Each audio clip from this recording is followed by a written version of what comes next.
Projected starting running back of the Illini football team next season enters the transfer portal. I didn't see that coming.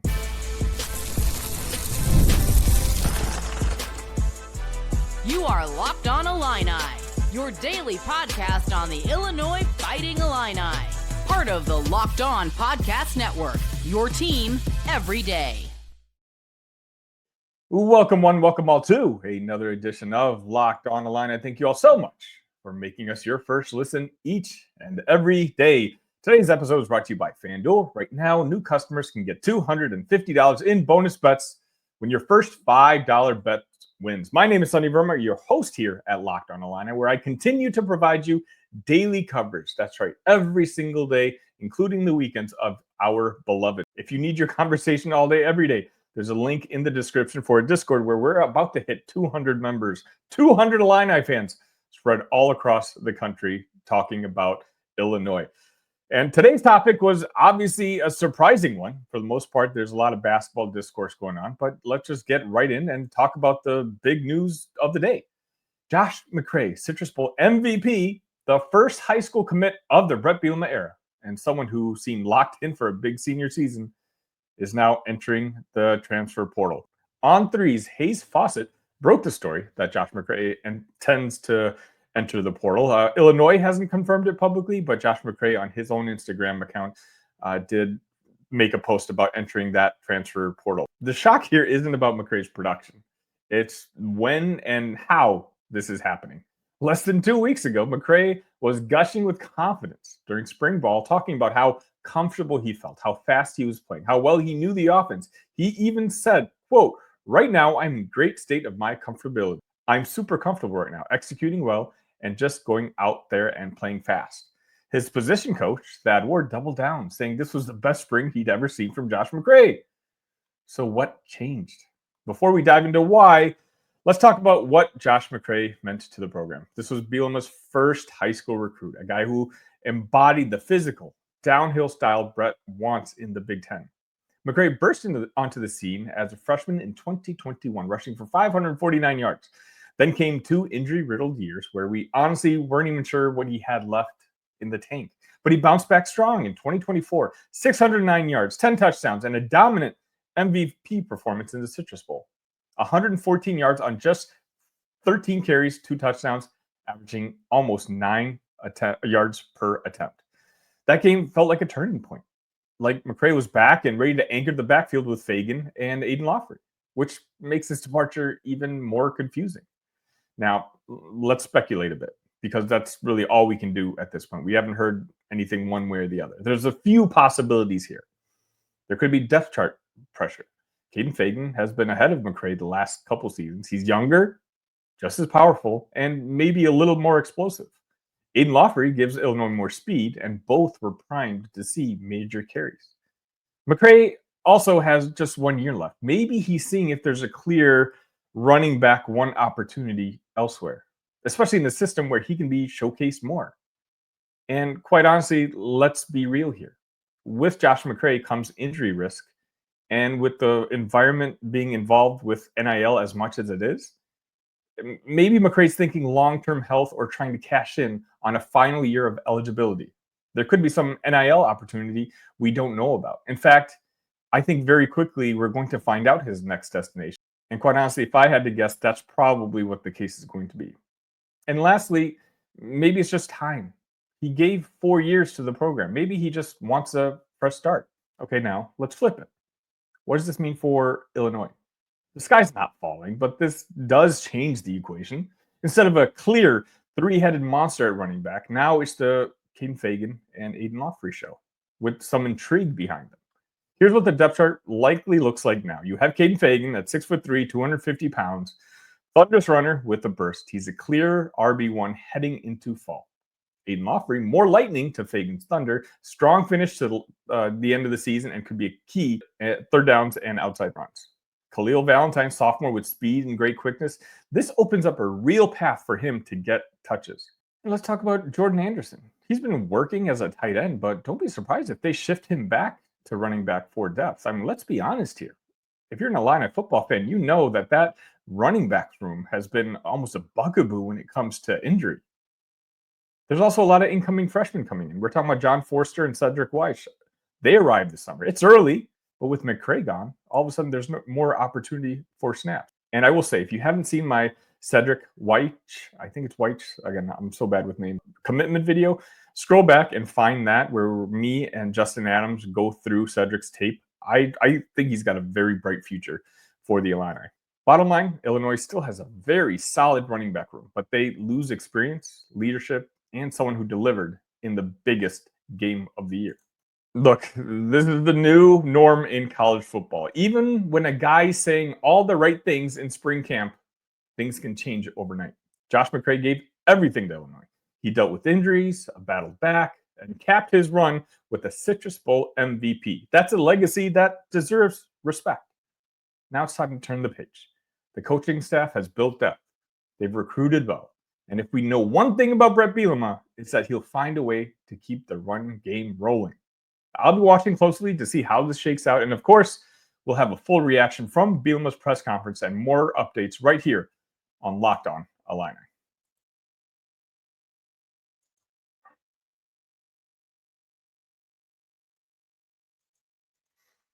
The NBA playoffs are almost here, and FanDuel is giving new customers an incredible way to get in on the action. Right now, when you join FanDuel and place your first $5 bet, you'll get $250 in bonus bets if your bet wins.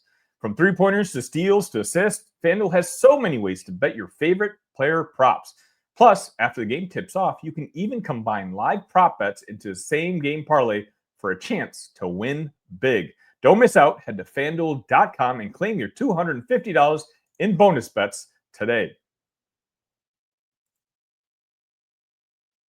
And welcome back to the Locked On Illini podcast. If you haven't already, make sure you hit that like button on this video. Make sure you've shared this with all your Illini friends. I come to you each and every day free of charge. The only thing I ask for is if you can hit that like button. A special shout out if you're listening to this on your favorite audio platform. Locked On Illini just hit its biggest week ever when it comes to downloads last week. This comes as somewhat of a surprise to me. I really did think that interest would die down once the season ended, but it turns out that Illini fans are fans all year long, and I'm sure they're just trying to figure out what their team is going to look like next season, at least on the basketball end, and that's what I'm going to talk about next. I just referenced in the previous segment how crazy the transfer portal is with football, and let me tell you, when it comes to basketball, it's even more hectic, especially with the news I'm getting almost on an hourly basis. Now, I'm going to start off with the positive news because I know there's going to be quite a bit of negative later, and the comment section is going to be littered with a bunch of I told you so's and just generally hating comments on the coaching staff and their approach to this offseason. First off, Sarr. As an Illini fan, I still feel really good about this one, as long as he comes back to college. The people I've reached out to who were kind of hinting to me previously that there was going to be blue blood interaction and competition, well, those names have kind of backed off a little bit, saying it looks like Dame and his crew seem to be kind of focused in on Illinois again, if he decides to play college basketball. This is just a situation where Brad Underwood, Jeff Alexander, and quite honestly, Kasper Shafushonis and the agency that he belongs to, which Dame shares, have done a really good job selling Illinois to Dame. The NBA is still a threat, though. And now it seems to be that a couple teams have actually asked Dame to go through the draft camp and see where he tests out and grades out. Right now, most of the projections have him in roughly the second round. And it seems like Dame's camp really thinks that if he plays in college basketball at least one season, he can be a top 10, top 15, if not even a higher pick. And you know what? I agree. I absolutely think that Dame has the talent. I think we saw a glimpse of it on Saturday night in the Nike Hoop Summit, that if he has a good season for, let's just say hypothetically, an Illinois team, but it could be anybody, I do think that he can vault himself into a possible lottery pick area. So let's just talk about the other pieces now. Ian Jackson, again, somewhat good news, still has not committed, at least as of this recording. So he's escaped St. John's without committing, which if you had told me over the weekend, I thought for sure that's where he was going to commit. So I've reached out to a couple of different people. The St. John's people think he's committing to St. John's. The USC people are starting to feel a little confident that he's going to be committing to USC. I even reached out to one of my Illinois people, and he's actually cautiously optimistic that Illinois is still in it. And yet, because they're still trying to work on him coming to campus. Now, Ian has said that he's going to make a commitment announcement soon. And the fact that he hasn't visited Champaign obviously would be a major surprise at this point if he did decide to commit to Illinois. But at this point, the fact that he hasn't made a commitment yet and the fact that he's still talking to the Illinois camp tells me that there's still some optimism to look forward to. I've said this before. I like Ian's game. I think for sure he struggled last year as a freshman, but so did a lot of freshmen. When you're 18 years old, unless your name is Cooper Flagg, the game of college basketball is very, very hard. Our own Will Riley, our own Conspiracy Shonis struggled their freshman year. And I know for a fact that all of us would welcome KJ or Will Riley back to the team next year.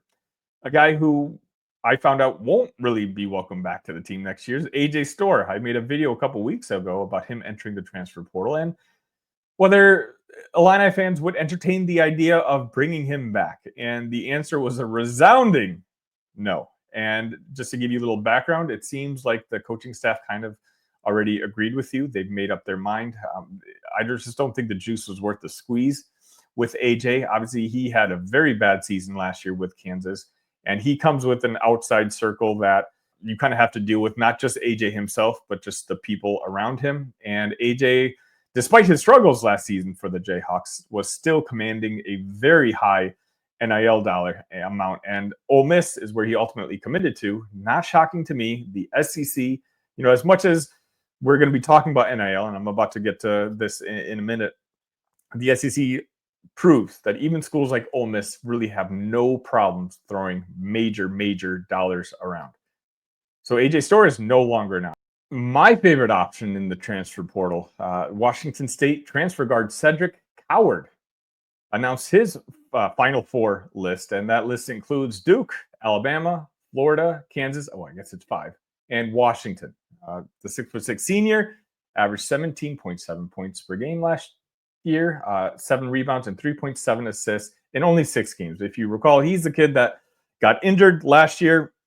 I really liked his game tape. I really thought he was kind of as close to a Marcus Damask as we could probably find in the transfer portal. And I was hoping that, coming from Washington State, and because his name wasn't quite as big and prominent as some of the other names that were being talked about, like an AJ Storr, that maybe he'd come at a more comfortable price tag. But when you take a look at the teams involved, Duke, Florida, Kansas, and Alabama and Washington, it looks like he's going to demand a very hefty sum as well. Like a little update with you guys, the Washington Huskies have been throwing money around. They did it last year when they entered the Big Ten Conference, and they're doing the same thing this year. I feel pretty confident that's where he's going to ultimately end up. I mean, it might be Duke because Duke is Duke, and you're talking about blue blood there. But as of now, I do think he's going to end up in Washington. What's most important is he's not going to be at Illinois. The other big name that I talked about just this past week is Adam Miller. And, this is also one of those where I think it's probably 60-40 when it comes to the response on whether you would welcome Adam Miller back. Most of you would, but it would depend on the role and the price tag. And that's exactly what I said on Monday. That I understand that there was a little drama a few years back, but as long as Adam wants to come to Champaign and play a rotational guard role, and that maybe he wants to come to a winner and take a little bit of like a hometown discount, I would gladly welcome him back home. But that doesn't seem like it's going to be the case at all either. And this one is, I don't think, the coaching staff's fault. And I want to get this out of the way. This is going to sound a little bit like an old man rant. So if you're just looking for insider information and you're like, Sonny, I don't care about what you think, that's fine. You might be done with the episode. The numbers that Adam Miller is commanding, and hold on to your seats if you're not buckled in. According to Trilly Donovan Discord, keep in mind, Trilly is the one who leaked before anybody else that Illinois and Adam Miller were even connected. This was before Adam had even entered the transfer portal. So he obviously has a pretty good source when it comes to this. He mentioned on Tuesday that Adam Miller is getting offers of over $1 million to come play basketball in at a couple different schools. Now, Illinois, I know for a fact, they weren't offering that much. Will they ultimately go that high? Maybe. But if there are offers out there now at $1 million, I mean, I can see it bumping up to 1.25 or 1.5 in a couple of days as there all of a sudden a bidding war starts. I don't see Illinois wanting to even consider those numbers. Would you pay Adam Miller more money next year than you would pay Tomislav Ivisic or Kylan Boswell? Because if you pay him $1.5 million, you certainly are going to be. And that just kind of gives you a glimpse of how crazy this transfer portal is. When it comes to NIL, everyone really is trying to get these deals signed before legislation takes place. At the beginning of this offseason, I talked about Josh Dix and how Illinois was very comfortable making its most aggressive and lucrative offer they've ever given anyone. At $2 million, I got a bunch of shocks and like, wow, really? Are you sure he's worth it? Is Josh Dix worth $2 million? Isn't that more than Terrence made? Right now, with the market being what it is, if Adam Miller is worth $1.5 million, keep in mind, Adam Miller was the 4th or 5th best player on a 13 and 20 team last year. Arizona State was not good. Adam is a good, solid role player. If he's worth 1.5 in this market, Josh Dix is worth 3, if not 3.5 million. And that's just kind of what's happening right now. There's a lot of people, in particular in my comment section over the past couple weeks, which, by the way, I always appreciate the comments, and I'm always trying to be respectful for you guys, even when I disagree with you, who are talking about, going this European route. And, Brad is too lazy and he's just getting Europeans and he should be focusing on the domestic talent. I'm starting to think that I don't think this was intentional, but maybe Brad made the right move. For $1.5 million, you can find 2 solid European players of the same level. I believe genuinely you can find an Adam Miller type of player out in Europe and you can get 2 of them for the same price.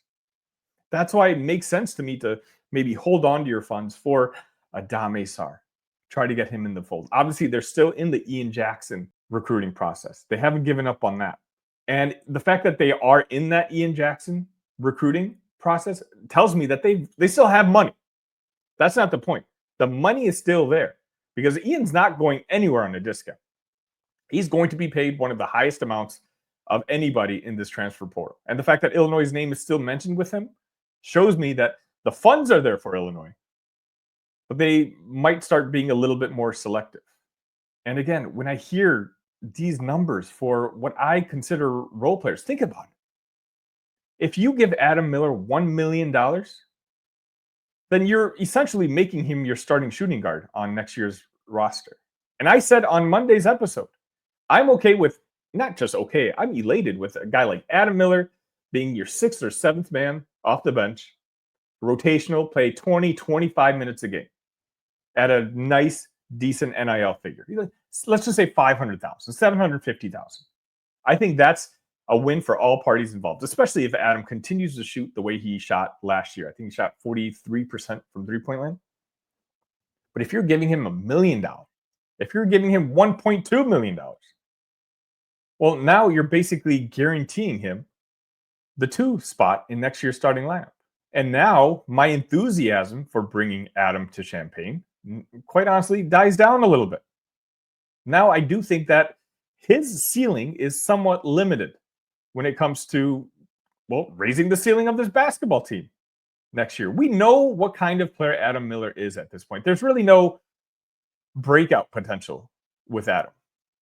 Like there might be a freshman that we bring in, or a European prospect, or just a prospect, again, that we haven't heard of yet. I know my everydayers are probably getting sick and tired of me saying this, but remember, as of this point last year, the 3 best players on the basketball team, none of us had even heard of. And, that very well could be the case. Look, I wish that wasn't. Maybe as a fan, as a content producer, this is great, right? I have new names to talk about essentially every single day on this show. But as an Illini fan, I would much rather kind of know and be settled in on what my roster is going to look like next year.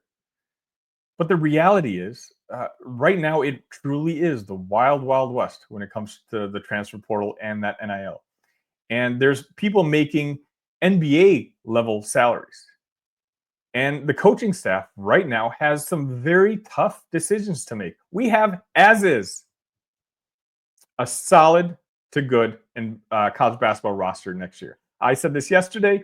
If you put in a replacement level shooting guard and a replacement level small forward on next year's roster, I think that's a Big Ten team that'll win 16, 17, maybe 18 games. Still top half of the Big Ten.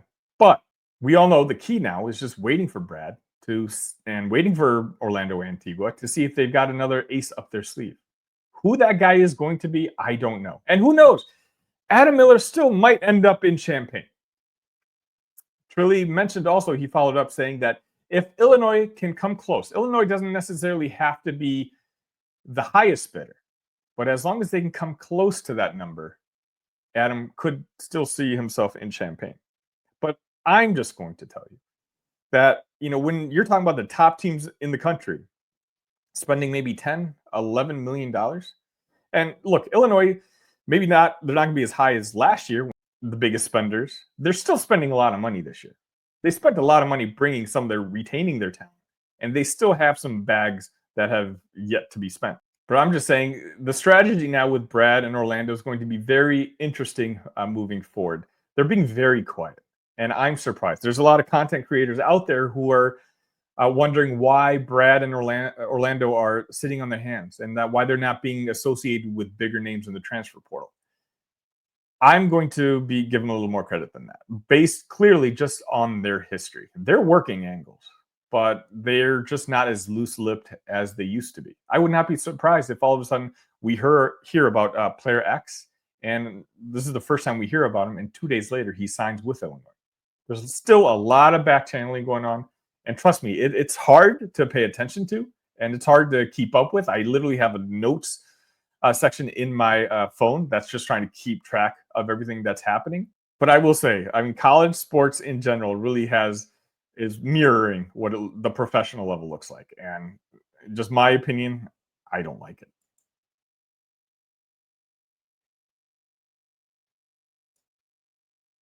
And that's going to wrap it up for this edition of Locked On Illini. Hey, look, I know we talked a little football in this episode. If you are looking for a chance to win free tickets to games next season, there's a couple ways to do it. A, join the Discord. The link should be in the description. I'm going to come up with some sort of giveaways where you can win 2 tickets to any football game next year. Or if you're listening to this as on audio, or even if you're not, if you're watching this on YouTube, go to your favorite audio platform.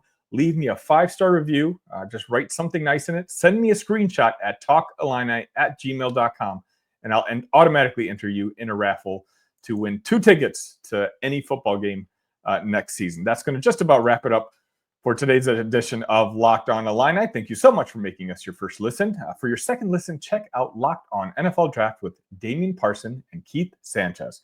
As your favorite collegiate players get ready for the next level, get the latest draft rankings, rumors, and news every day. Find Locked On NFL Draft on YouTube or wherever you listen to podcasts. That's going to wrap it up for today. Until next time, ILL. Love you guys.